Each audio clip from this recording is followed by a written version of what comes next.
Paglalayag sa puso ng isang bata ni Genoveva Edrosa Matute. Binata na siya marahil ngayon o baka ama na ng isang mag-anak. Ito ay kung nakaligtas siya sa nakaraang digmaan, ngunit ayaw kong isiping baka hindi. Sa akin, siya hindi magiging isang binatang di kilala, isang ama o isang alaala kaya ng bataan. Sa akin, siya ay mananatiling isang batang lalaking may kaliitan, may kaitiman at may 8 taong gulang.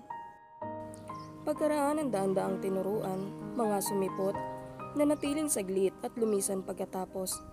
Pagkaraan ng mga taong ang ilay nagmabagal at ang ilay nakintal sa gunita. Buhay na buhay pa sa aking isipan ang kanyang muka at ang kanyang pangalan. Ngunit ang buhay sa lahat ay isang bagay na itinuro niya sa akin. Isang araw nang siya ang aking maging guro at ako ang kanyang tinuruan. Isa siya sa pinakamaliit sa klase at isa rin sa pinakapangit. Ang bilog at pipis niyang ilong ay lubhang kapansin-pansin at tignan lamang iyo'y mahabag na sa kanya ang tumitingin. Kahit ang paraan niya ng pagsasalita ay laban din sa kanya. Mayroon siyang kakatuwang punto na nagpapakilalang siya ay taga-ibang pook. Ngunit may isang bagay na kaibig-ibig sa muntit pangit na batang ito. Kahit sa simula pa lamang. Siya ang pinakahuling umaalis, naglilibot muna sa buong silid upang pulutin ang mga naiwang panlinis.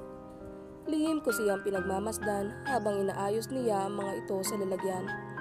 Ipinipinid at pagkatapos ay magtutungo sa likod ng bawat hanay ng upuan upang tingnan kung tuwid ang bawat isa. At sa pintuan lagi siyang lumilingon sa pagsasabi ng "Goodbye, teacher." Sa simula, pinagtakhan ko ang kanyang pagiging mahiyain. Nakikita ko siyang gumagawa ng tahimik at nag-iisa, umiiwas sa iba.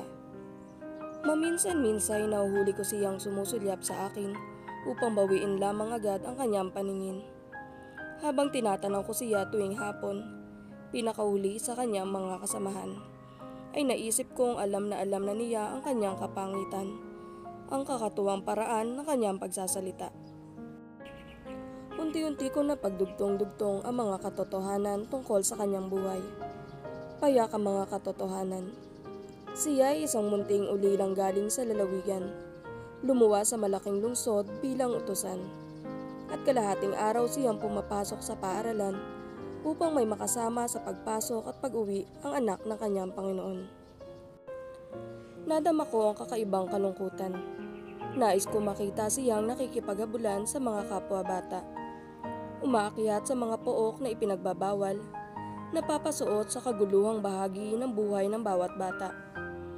Kahit na siya hindi marunong, maging kanya lamang sana ang halakhak at kaligayahan ng buhay bata. Tinawag ko siya na madalas sa klase. Ipinagawa ko siya ng maramit mumunting bagay para sa akin. Ipinakuha sa kanya ang mga tsinelas ko sa pinakahuling upuan sa silid. Ang pagbili ng aking minindal sa katapat na tindahan, hanggang sa hindi ko na kailangan sabihin sa kanya kung ano ang bibilhin. Alam na niya kung alin ang ibig ko, kung alin ang hindi ko totoong ibig. Isang tahimik na pagkakaibigan ang nag-ugnay sa muntit pangit na batang ito at sa akin. Sa tuwing may mga bagay na gagawin, naroon na siya upang gumawa. At unti-unti kong nadamang siya ay lumiligaya.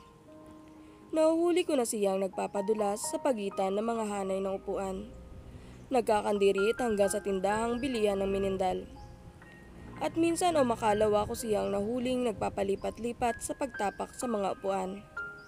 Napasuot na siya sa mga kaguluhang bahagi ng buhay ng bawat bata. Nanunukso na siya sa mga batang babae. Lalo siyang naging malapit sa akin. Lalo siyang naging maalala at mapagmahal. Maligaya na siya.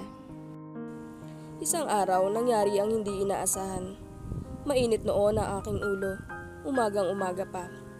At ang hindi ko dapat gawin ay aking ginawa. Napatangay ako sa bugso ng damdamin. Hindi ko na magunita kung ano ang ginawa ng batang iyon na aking ikinagalit. Ang nagugunita ko lamang ngayon ay ang matindi kong galit sa kanya. Ang pagsasalita ko sa kanyang ipinanliit niya sa kanyang upuan. Nalimutan ko ang kanyang pag-iisa, ang kanyang kalumbayan. ang mabagal na paraan ng pag-akit at pagtiyak sa kanyang siya ay mahalaga at minamahal. Nang hapong iyo'y hindi siya nagpadula sa pagitan ng hanay ng upuan. Ngunit siya ay nagtungo sa huling upuan upang kunin ang aking tsinelas, upang paghiwalayin ang mga iyon at itapat sa aking mga paa. Nagtungo siya sa tindahang katapat upang bilhin ang aking minindal, at nagpaiwan siya upang ayusin ang mga iyon sa lalagyan sa sulok. Pinagpantay-pantay rin niya ang mga upuan sa bawat hanay, gaya ng kanyang kinamiasnan. Ngunit hindi siya tumingin sa akin minsan man lamang ng hapong iyon.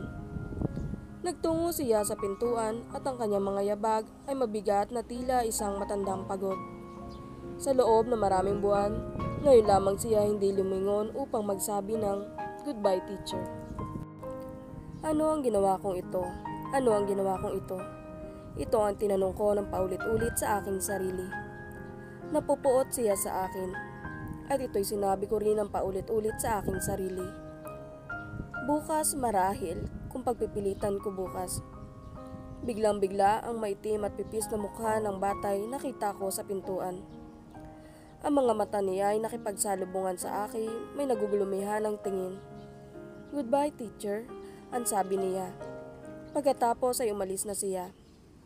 Nagbalik siya upang sabihin niyon sa akin.